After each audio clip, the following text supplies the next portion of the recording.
সবাই ভয়ে আছি যে কার কোন কাণ্ডর কারণে আমাদের এখন নমিনেশন ক্যান্সেল হয়ে যায়, অথবা কাকে এই পানিশমেন্টটা দেওয়া হবে যে তোমাকে আমরা ইলেকশনে আনবো না। পানিশমেন্ট হবে, হচ্ছে এবং হতে থাকবে।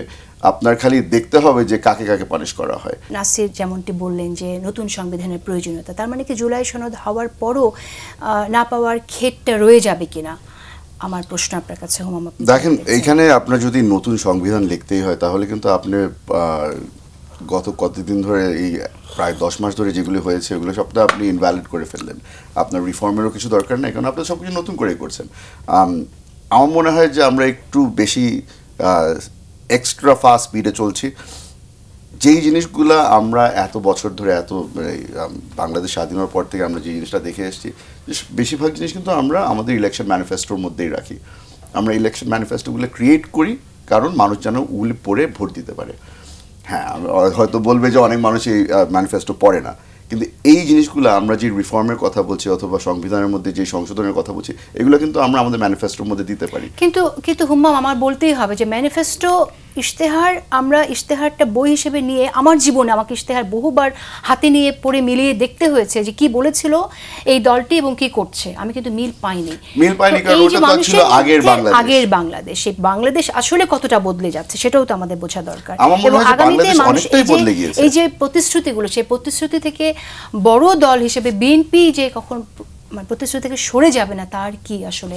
দেখেন, বিএনপি এখন হচ্ছে গিয়ে বাংলাদেশের সবচেয়ে বড় দল। আমরা যদি চেতাম, আমরা কিন্তু এই দরকার ছিল না, আজকের এই মিটিংয়ে যাওয়ারও দরকার ছিল না। বলছে ভাই আমরা সংসদে যাবো, সংসদে গিয়ে যা করার আমরা ওখানে গিয়ে করবো। আমরা কিন্তু ওগুলো করছি না।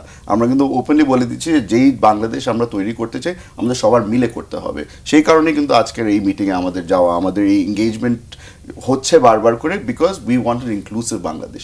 এখন ইনক্লুসিভ বাংলাদেশ করার সাথে সাথে আপনি যদি বলেন যে নির্বাচনের আগেই সব কাজ করে ফেলি, তাহলে আপনার সংসদে যাওয়ার পরে আপনার তো ওখানে আপনার তো সংসদ হওয়ার তো দরকারই। নির্বাচনের পরে কিছু ভালো কাজ করে আপনাদের প্রমাণ করতে হবে আমরা ভালো দল, পরবর্তী সময় ভোট পাওয়ার জন্য। এখানে তো কিছু দ্বিমত আছে, ওনারা যে চিন্তা করছে আর আমরা যে চিন্তা করছি এর মধ্যে তো ডেফিনেটলি কিছু ডিফারেন্সেস আছে।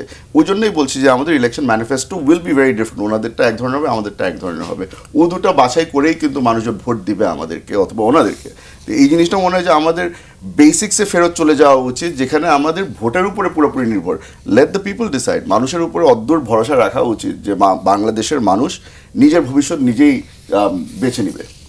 ঠিক আছে, কিন্তু বিএনপির বিরুদ্ধে যে অভিযোগগুলো এখন আসছে, আপনি বলছেন যে এই বাংলাদেশ তো নতুন বাংলাদেশ। এই নতুন বাংলাদেশে বিএনপি গণঅভ্যুত্থানের পরে শহীদের রক্তের উপর দাঁড়িয়ে যে স্বপ্ন দেখছে, সেখানে তো আমরা দেখতে চাই না যে দলের মধ্যে চাঁদাবাজির অভিযোগ আসুক, দলের ভেতরে এমন মানুষ টাকার জন্য আওয়ামী লীগের নেতার সাথে আতাত করুক। কিন্তু এই ঘটনাগুলো ঘটছে, বিভিন্ন লেভেলে ঘটছে। অ্যাবসলিউটলি ঘটছে। এখানে আমি আপনাকে বলবো যে এখানে আমাদেরকে দোষারোপ বেশি করা হচ্ছে। এখানে বলা দরকার আছে যে এখানে এমন কোনো দল বাকি নেই যাদের উপরে এই অভিযোগটা আসছে না। সবার উপরে এই অভিযোগ আসছে।